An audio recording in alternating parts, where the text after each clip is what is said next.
Namaste, welcome to Edu9 Career Guidance, Josh Innovations Private Limited, Edu9 Overseas Consultancy. So ఇప్పటి వరకు EAMCET results అయితే release అయ్యాయి. చాలామంది rank card కూడా డౌన్లోడ్ చేసుకు పెట్టుకుని వాళ్ళ ర్యాంక్కి వాళ్ళ క్యాస్ట్కి ఏ కాలేజ్లో సీట్ వస్తుందనే లెక్కలు వేసుకుంటున్నారు. ఏ బ్రాంచ్లో ఎంత క్లోజింగ్ ర్యాంక్ ఉందో తెలుసుకునే ప్రయత్నం చేద్దాం ఈ వీడియోలో. మోస్ట్లీ అందరూ సిఎస్సిని ఎక్కువ ప్రిఫర్ చేస్తూ ఉంటారు కాబట్టి నేను సిఎస్సిని రెఫరెన్స్గా చేసుకున్నాను. లేదు మీ ఫేవరెట్ బ్రాంచ్ వేరే ఉంది, లేదంటే మీ ఆప్షన్ వేరు అంటే కామెంట్ చేయండి. దానికి సంబంధించిన వీడియో కూడా ఒక షార్ట్ రూపంలో చేసి పెట్టే ప్రయత్నం చేస్తాను. సో ఇది లాస్ట్ ఇయర్ క్లోజింగ్ ర్యాంక్స్ అండి, ఎందుకంటే ఈ సంవత్సరం క్లోజింగ్ ర్యాంక్స్ ఇంకా రావు కాబట్టి 2024 సిఎస్సి క్లోజింగ్ ర్యాంక్స్ ఆధారంగా టాప్ 15 కాలేజెస్ అయితే ఈ వీడియోలో చూద్దాం. ఫస్ట్ కాలేజ్ వచ్చేసి జేఎన్టీయూ కాకినాడ. మీకు తెలుసు జేఎన్టీయూ హైదరాబాద్ ఉంది, జేఎన్టీయూ అనంతపురం కూడా ఉంది.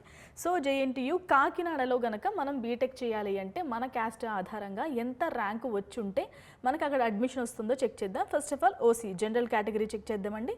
జనరల్ కేటగిరీకి ఈడబ్ల్యూఎస్ కేటగిరీకి ఇంచుమించు ర్యాంకు వస్తే సరిపోతుంది కాబట్టి నేను ఈడబ్ల్యూఎస్కి ప్రత్యేకంగా చెప్పట్లేదు.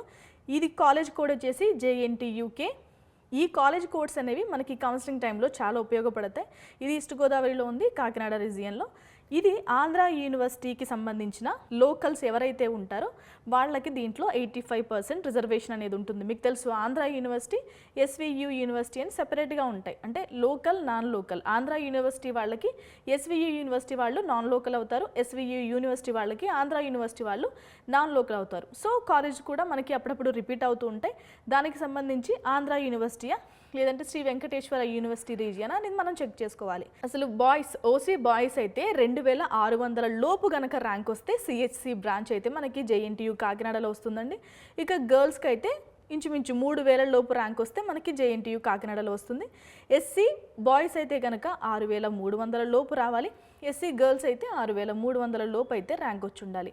ఈ ర్యాంక్స్ ఎగ్జాక్ట్గా ఉంటాయంటే అస్సలు ఎగ్జాక్ట్గా ఉండవు, ఎందుకంటే మీకు తెలుసు బైఫర్కేషన్ జరిగిన తర్వాత 2005 నుంచి ఏదైతే తెలంగాణ వాళ్ళకి 15% రిజర్వేషన్ ఇస్తున్నారో దాన్ని తీసేశారు. కాబట్టి ఆ 15% రిజర్వేషన్లో ఉన్న సీట్లు అంటే 5000 3000 ఆ సంవత్సరానికి సంబంధించిన సీట్లలో కాస్త వ్యత్యాసం వస్తుంది. కాబట్టి ఈ క్లోజింగ్ ర్యాంక్స్లో కూడా కాస్త మార్పులు అయితే ఉంటాయి.